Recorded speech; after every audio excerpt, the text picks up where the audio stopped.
We all know that Latinas are the least funded, or one of the least funded groups, even though we're growing businesses faster than literally anybody else in the country. So what you do is obviously super, super important. Growing up in a small business household definitely makes me, be able to connect to my clients and understand, culturally, that there's things that are really specific to the way that we run our business or some of the challenges or fears around it as well. Books and programs will tell you, well, just take out a credit card.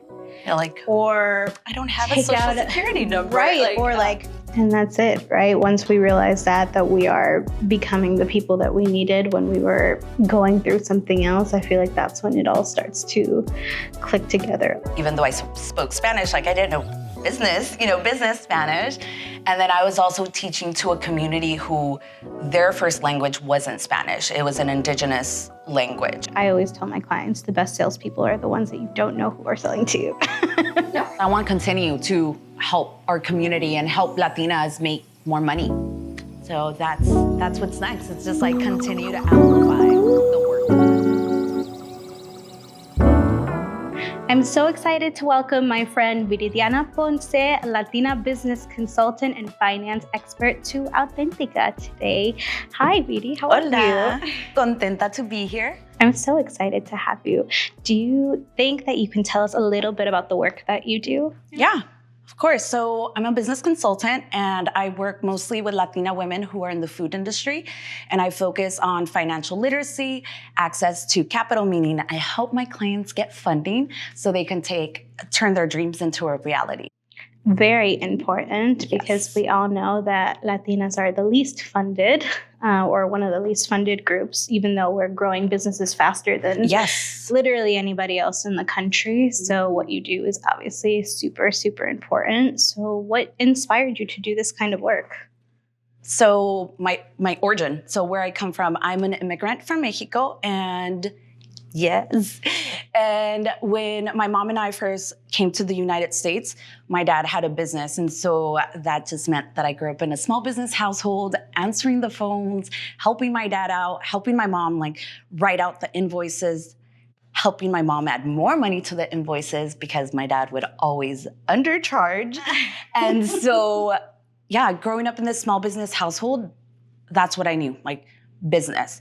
And then also, my mom, she would cook for us every single day. And so for me, that felt like it was a celebration todos los días because, for example, she was making enchiladas. It wouldn't just be the enchiladas. It would be all the little sides, siempre, lots of salsas, todo el col. And so every day was so special. And every day was a celebration of our culture and such a beautiful way for us to still remain connected to Mexico. And so that really stuck with me. The food made me into a foodie because I love to eat. And then the business, growing up in a small business household, I also saw the ups and downs of what it was to have your own business, run your own business, not know how to do it as well. And so it was my mom's love for food and then my dad's business and growing up that really made me appreciate and love what it was to start up a business, and specifically women who are in the food industry. And so when I've been thinking about it, I was it's not a surprise that I'm attracted to or that I have a magnet towards women who cook and show love through food. Yeah, and I'm also sure that experience of working in a family business has also helped you navigate the dynamics of the clients that you serve, which are probably a lot of other family businesses, which I'm sure is really interesting. Yeah, even yesterday, I was talking to a client and she was telling me, how she puts estimates together. And she's like, I have a calculator and I write them out, but then my husband will go and say no, let's charge $1,000 less because then we're not going to get the client. And I'm that took me back to growing up. Exactly, because even as a young girl, I knew that he was undercharging for his work. And my mom and I le poníamos $5 or $25 or $50. And I remember my dad would just be no, we're going to lose clients if we do that. So it definitely, growing up in a small business household definitely makes me, be able to connect to my clients and understand culturally that there's things that are really specific to the way that we run our business or some of the challenges or fears around it as well. Okay, there's a lot to unpack there, but I don't want to. Hold on. I don't want to lose track of how you got here, right? This place, because you've been running your business for how long now? 11 years this year. Oh my God, I know. That's such a milestone. I know, over a decade. Did you know that you were going to be an entrepreneur, like from the time that you saw your mom being a jefa and doing all these jefa things? I think that it wasn't that I said like, oh, I'm going to do this, but my first business was like my own business was when I was about 8 years old. I really wanted a Game Boy. And I was like, okay, I'm going to get this Game Boy and I'm not going to ask my parents for the money. I'm going to create a business that will help me get this Game Boy. And wait, you thought of that? Yes. You thought at 8 years old, I'm going to start a business so that I can buy a Game Boy. Yes. Okay, that's amazing. Yeah. All right, tell me more about this business. I was like, okay, what do I love to do? And so I started creating jewelry out of shakira, the little tiny beads. And I would have my mom take me to like the bead shop, and then she would show me how to create these necklaces. And so when we'd go to kids' parties, I would go up to my friends and be like, oh, mira lo que tengo. Like, go tell your parents that you really want this. Oh my God. And I would also sell customized jewelry. And if they want it customized, Upcharge, yes. Yeah. And so I kept track. I had like my little budget, and I bought myself the Game Boy with 2 games, Tetris and Mario Kart, or something, the Mario. We would have been fast friends. You know what I was doing at 8 years old? Not making bracelets, but all right, this is probably going to really embarrass my parents, but I don't really care. So apparently when I was in kindergarten, I stood up in front of the whole class and I announced to my kindergarten classroom of 32 students that I was having a birthday party at my house that my mom did not know anything about. Oh, lovely. Not only did everyone show up on the coldest day of the year to my tiny New York City apartment, my mom didn't know what to do with 32 kids, their siblings, and their parents. Okay.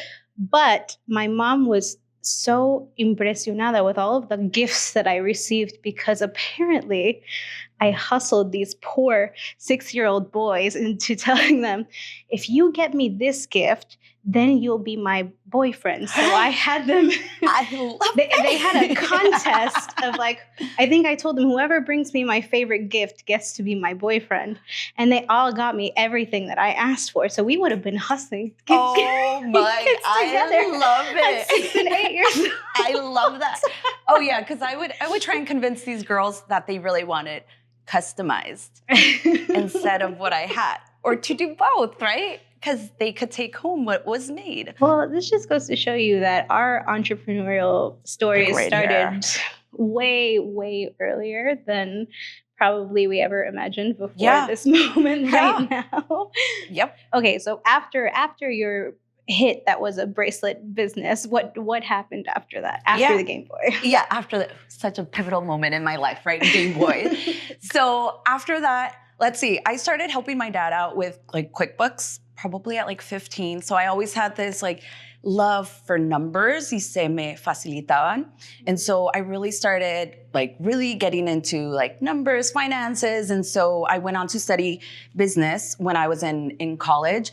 And then I really wanted to see how businesses worked, because even though I like numbers, that didn't mean I knew about money or finances or any of those topics. And so I went on to become an auditor and in a corporate company. And I thought, yes, this is where I want to be, the corporate life. And, especially being an immigrant, you always think like, I want that big fancy job or title. And for me, it was being an auditor, right? Really nerdy. But for me, I was like, yes. And I realized that it was not for me whatsoever. There were so many times where I felt like I don't fit in. I'm not using like my experience, my education, like my love for my community. Like I'm not doing that. And I got so sad. And I'm not like a sad or a depressed person whatsoever. And I was just feeling so drained. And I knew that it wasn't because I was working hard, because I've always worked hard, but there was something that was lacking. And so I ended up taking a sabbatical And I was like, I'm going to go volunteer. Para hacer qué? I have no idea, but I'm going to go volunteer. So I ended up going to a couple of countries in Latin America, and I ended up in Guatemala. And that's where I ended up teaching my first business class. And this first business class was about how to teach people how to calculate their cost. So they Very could important. Yes. And I've been reflecting on that story a lot recently because it's such an important part of my life, because it was the first time that I was teaching. I was teaching in Spanish, and I always went to school in the US, even though I spoke Spanish, like I didn't know business Spanish. And then I was also teaching to a community who their first language wasn't Spanish. It was an indigenous language. And so I had to make it really simple, like really straightforward, really relevant to where these women were at. And so I took a blender to the class and I was like, we're gonna make a smoothie together. And so when I did that, that for me was like a light bulb moment in my life. I was like, this is what I wanna be doing. Like, I wanna use my skills, my education, my experience, like my language to work with people like my family.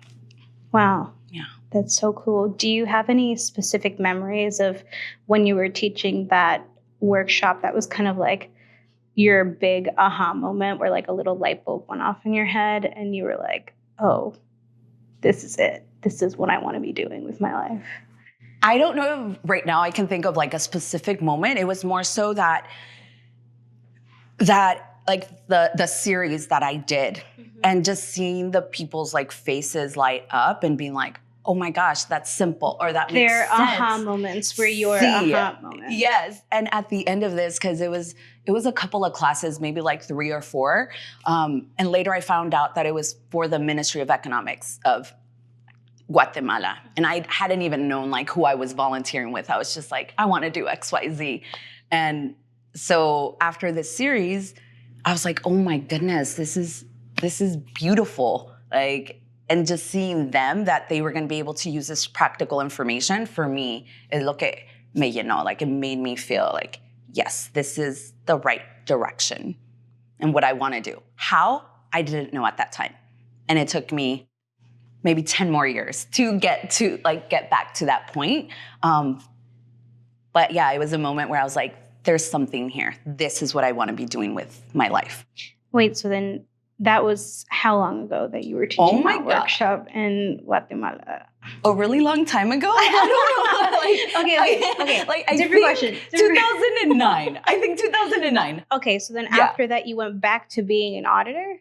Yes. So I went back after my sabbatical. I go back to be an auditor, but I know like still something's off. And I realize I'm like, you know what? Maybe I'll go to a smaller firm and I'm going to work auditing like nonprofits. And, because maybe it's this social impact that I'm really looking for.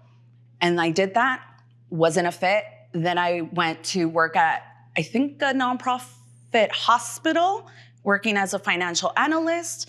That wasn't a fit. Then I went to a nonprofit where I was working with women entrepreneurs. And I was like, this is it. Like, I found it. This is the social impact. I'm using my business skills, my education expertise.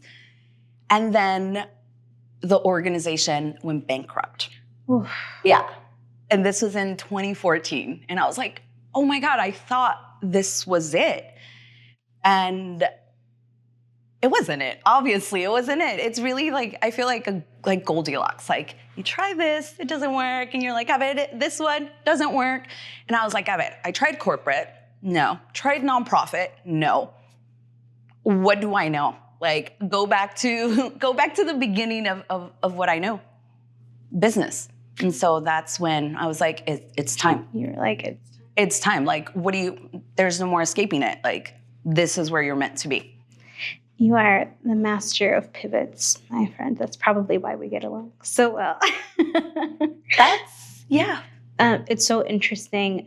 Even the other day at the Generation Fearless event that I spoke at, a question that's always asked to me, which I'm then going to ask to you, like, how did you get through all of those pivots? Because it can be really, really hard if you don't have the right mindset. And we both work with a lot of Latina entrepreneurs. And something that I hear all the time is, well, I've never done this before, or no one in my family has done this before. We're the first to do a lot of things.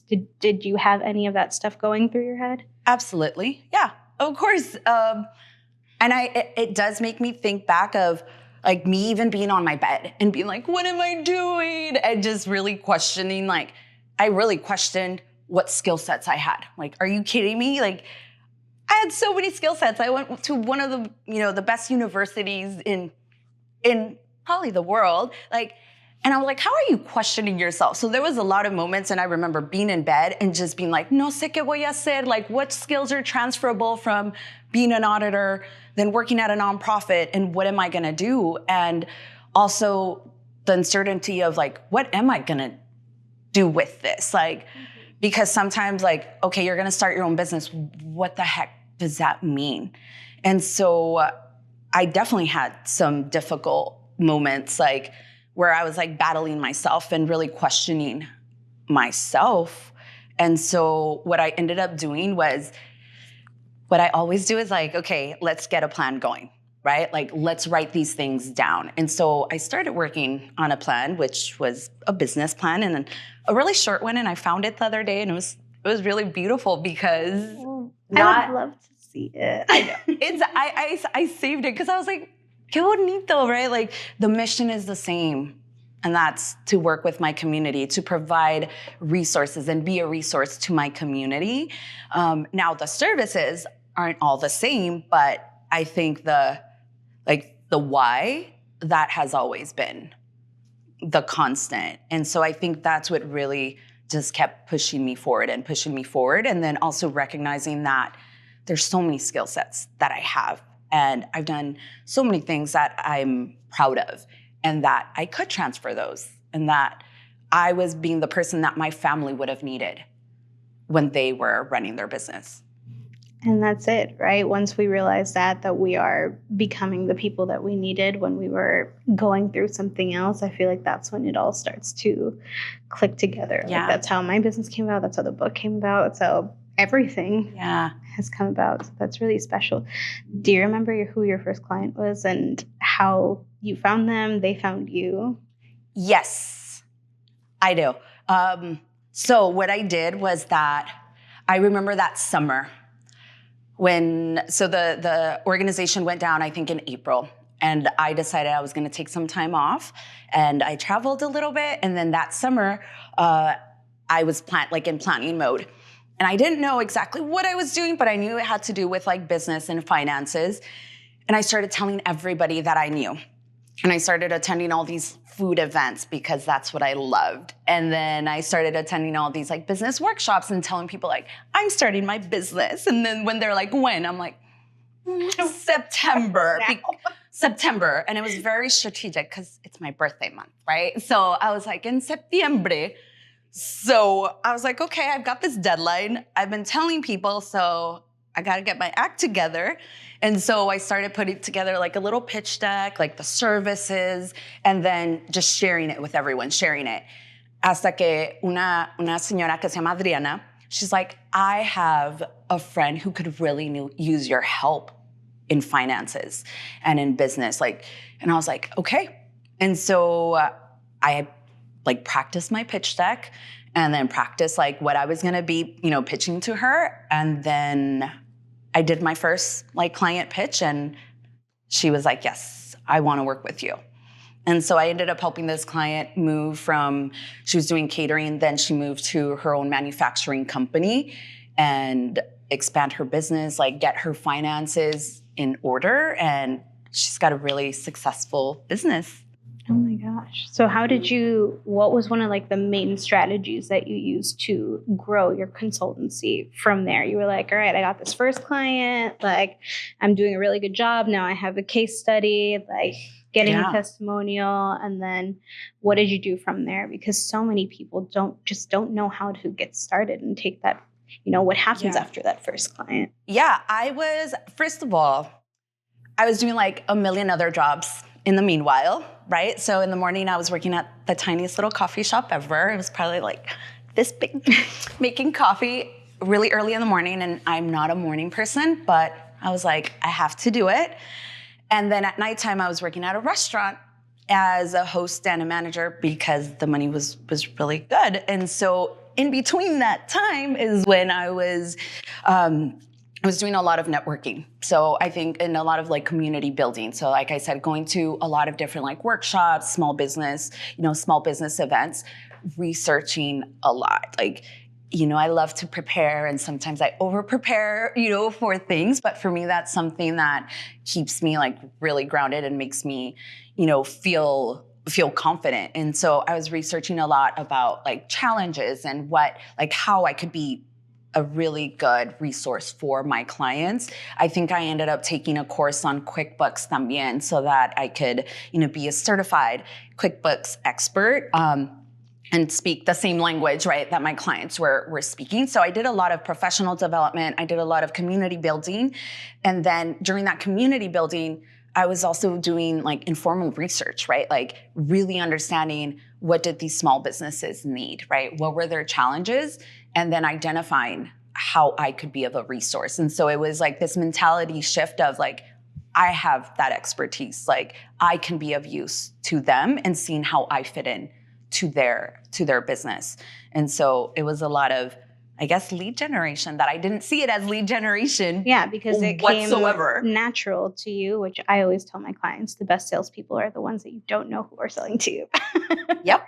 And you're like, yeah, that makes sense. Or like with that's the bracelets. Yep. Yeah. Those skills are developed very, very early on. Take notes, parents. Yeah.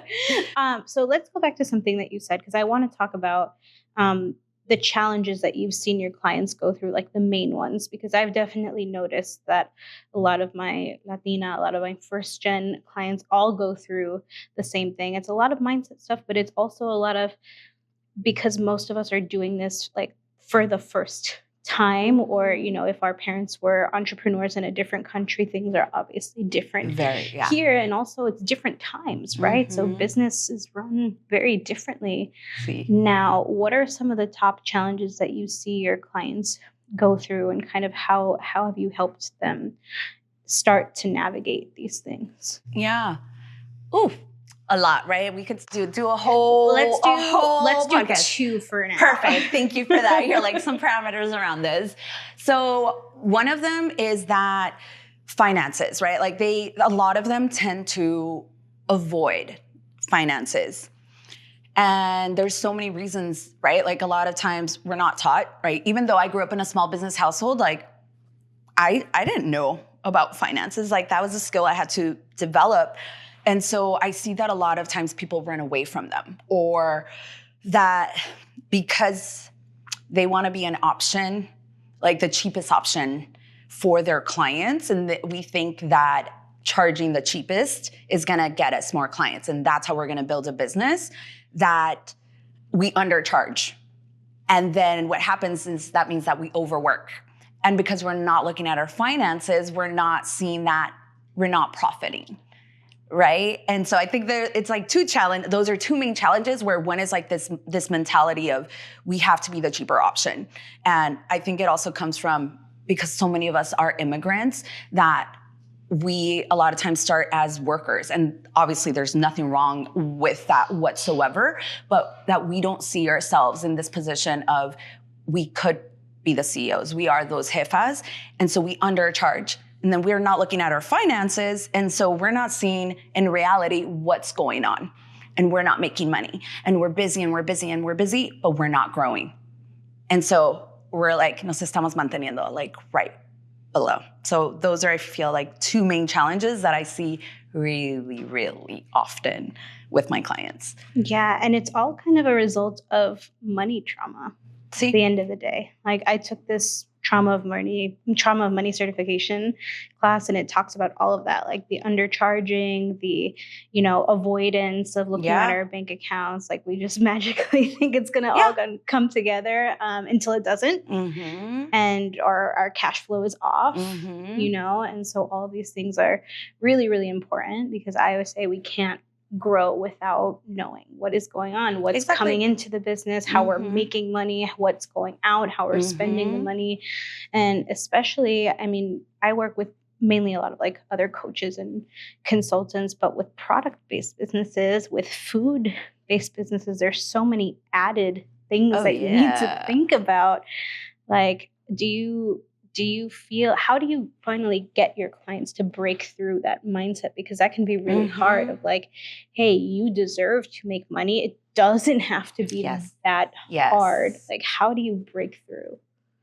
I think it's really making financial literacy accessible and feel easy is, I think, really important. Like, I just gave a workshop on this week. And I shared like 5 strategies on how to manage your finances easily, right? Without like talking like over their heads. And because a lot of times, a lot of the information that is out there is complicated or it's not in our own language. And so it's really scary, or it's coming from people that don't look like us, or it's not culturally relevant. And so I think it's making it really accessible and easy to understand. And this week when I taught this workshop, what was so beautiful is that by the end of the workshop, I had these 2 sisters who were like, Vidi, this was really emotional for us. And I was like, a ver. They're like, no one has ever taught us about money in this way, where it seems almost easy and where it seems less intimidating. And the best part was that they're like, we're gonna take these strategies and share them with our niece.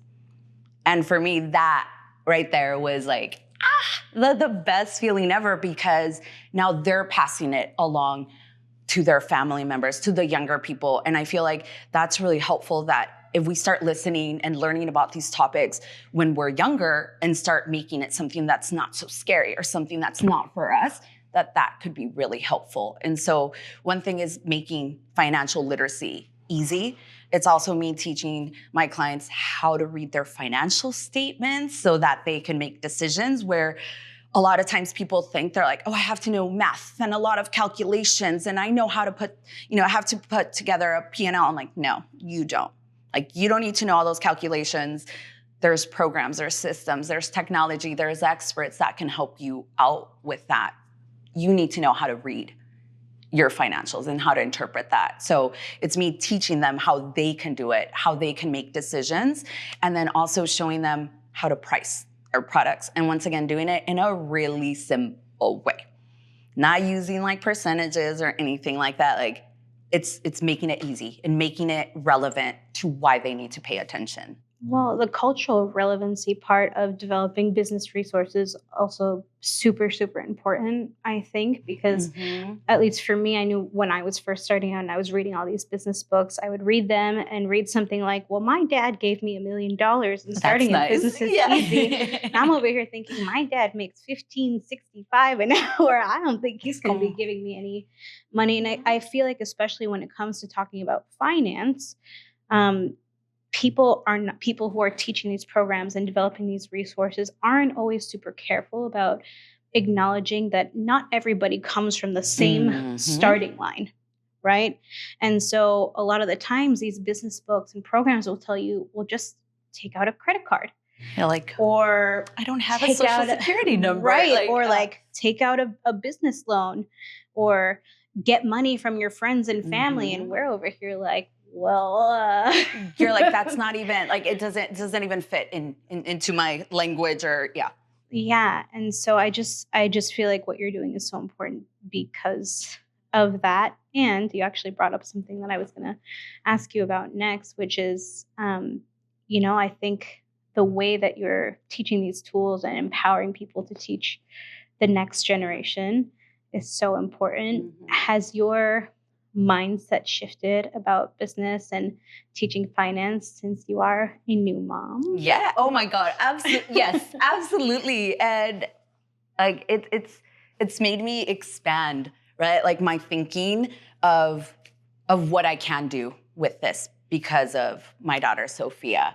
And now I'm like, I want to be able to give her $1 million so she can go do, whatever she wants. Like, I want her to know what a trust is. Like, I want her to know what an IRA account is, right? And so I want, like, it's pushing me to go even further with my business. And I realized like I've also been working with families all of these years because I work mostly with Latina women in the food industry, which means they're bringing their daughters, they're bringing their families into this. And so it's always not just been about one person. It's always been about the family. And for me, before having Sophia, I was like, yes, like I'm doing this to help other people. So it was always very like outwardly, like this mission of like helping people. But now it's like very internal, where I'm like, I want to help my community. I want to help myself because then I want Sophia to be ahead. And so absolutely, it's been like this vision and explosion of like love and like desire to continue growing for her. How has the balance been? Like, I know that like having children is like really motivating, and obviously once it forces us to widen our perspective of like, making the world a better place, because we're like, what kind of world do we want our kids to grow up in, right? And what do we want for them? But it also can be pretty challenging to find that balance, and having your own business definitely helps. But like, how have you been managing all of that? Okay, when you said balance, I was like, there is no balance. Okay, I don't think there's balance, right? Like, I don't think at least there's like a 50-50 balance, like whatsoever. I think it's a series of decisions that we have to make, right? Like before having Sophia, I was always like, if I ever have kids, like I'm not staying home, like I'm working, like very focused on like growing my business. And I was like, I would never stay at home. And now that I have her, I'm like, oh my God, this little human is incredible. And I want to like soak everything in. However, I also have these dreams, and I also love working and love what I do. So it's making the decision of how much time do I want and need to work, and then what time, to spend with her. So what I decided is that I'm working part-time, and my goal is I'm gonna work part-time and make the same or more money than I was making before, right? So it's like, it's made me work smarter, right? And it makes me also be very, I think like strict about what I take on and where I spend my time and how I spend my time, and that I can't do everything, right? And so that's something that's like making those decisions. Something that I've really enjoyed doing is that I take Sophia with me everywhere. Like I take her to all the networking events. I take her to all the panels. And so también, like I'm bringing her along so she's growing up in this world, like being surrounded by these incredible women. And I love that for her. So it's also like involving her, but yeah, I wouldn't say there's a balance. It's like, how do we decide to spend our time but you're and right, involve though. her? You're right, though. It's a series of decisions that you need to make, and also not pretending that like life was like pre-baby, because there's no way. No. There's no way to do that. And it sounds like, especially in this phase of your life, like community has been really, really, really important. Always, yes. I know, and that's something that you and I agreed upon, like I think probably the first time that we met. So I think we should talk a little bit about HIPAA's PDX. Yes. Let's take this opportunity. Yeah. I'm going to let you talk about HIPAA's PDX and what it has meant to you. So for those of you who are watching and or listening, about a year and a half ago now, maybe, Vidi and I met, and we were talking about the lack of opportunities for other Latinas to meet each other in Portland. And we decided to start these dinners and brunches for us to get to know one another. And it has turned into something really, really awesome and kind of crazy, which we haven't really formalized in any shape or form, but it's coming. Yeah. It's coming. But how do you see HIPAA's PDX as like a need in your life, and how do you see that it can progress? Yeah. So I moved to Oregon about 3 years ago. And when we moved here, I didn't know anybody. And in the Bay Area, where I had been for the last 20 years, I had such a strong community of friends, of clients, and of people that I can go to. And so when I came here, it was an exciting new opportunity, like, to create that. And it was absolutely something that I was like craving, because I didn't have that. I didn't have amigas here. I would joke around that the people that I hung out with most in Portland were my best friend and my brother. And that's because they visited like 3 times a year, right? Which is like, I didn't know many people. And so for me, it's just something that is essential in my life. Like, being around other incredible, talented women is just something that has become kind of a need, and I think a stable component of my life. And so when you and I started, and it was more of like, yeah, let's get together to eat. Obviously, it's combining one of my passions, which is la comida.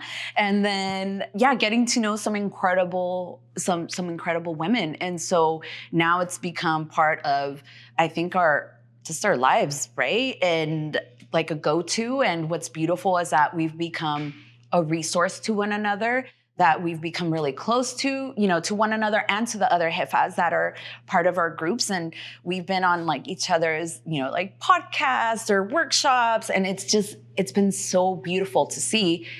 And also just what we've been able to do, I think, is beyond what you and I thought when we were like, yeah, let's get together for dinner.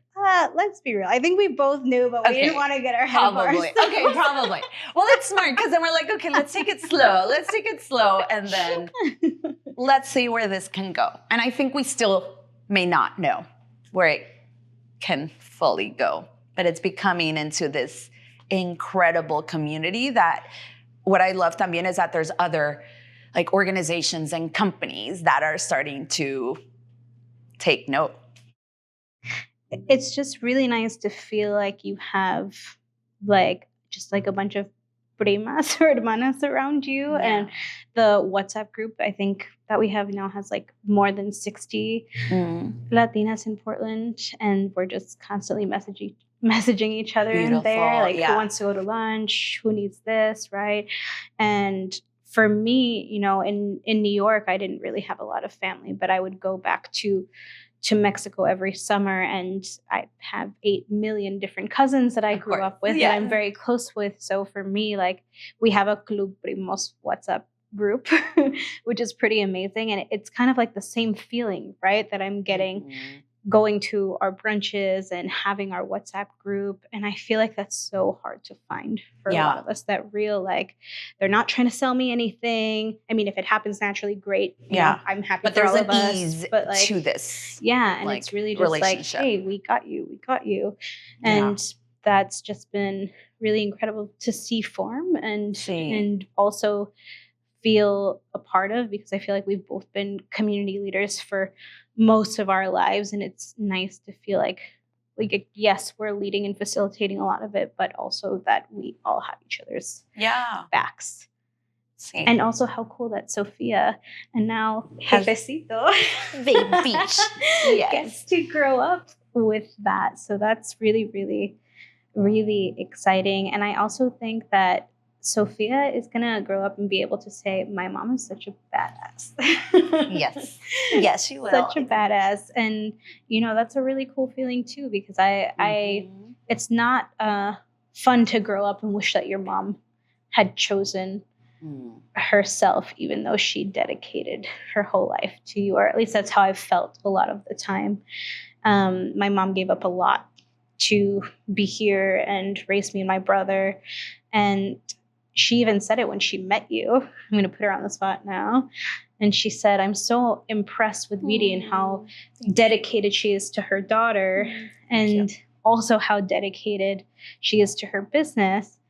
And I don't remember if you were there or not, but she then turned to me at some point and she said, I wasn't able to do that, like have my career and have babies at the same time. But she said, I think you will be able to, like watching Viri, like she was inspired by you and had hope for me. And okay, don't cry. Yeah, I know. So you're not Llorona. So I'm like, yes, I will try not to keep it together. Yeah. But, I guess I'm trying to say thank you. Oh my God. Okay, now I'm going to cry. I'm trying to say thank you. And also, it's just, I think a lot of people will be inspired by your journey. And I just feel really lucky to have you and have heard your story. What's next? What's next for you? So I'm launching a group program focused on financial readiness. No surprise, right? Because I want to be able to help even more women who are in the food industry and continue doing like more workshops, more speaking engagements, because I want to continue to help our community and help Latinas make more money. So that's what's next. It's just like continue to amplify the work and the message. Well, thank you so much for coming on Auténtica. I think the story is going to be so amazing to put out there. Where can people find you or connect with you? Yeah, so you can find me on Instagram, VP Consulting SF, or on LinkedIn under Viridiana Ponce. Those are the best ways, or going to my website, vpconsultingsf.com. There's also lots of podcasts and workshops and features that are on there. So there's a lot of really great resources on there. And if you're Latina and in Portland, maybe we'll see you at a future Jefas PDX. We can go eat together. Yes. Dinner, brunch, workshop, lo que sea. We're here. We're vibing. We're having a good time. Yes. Yes. Thank you so much, Viri. Gracias, amiga.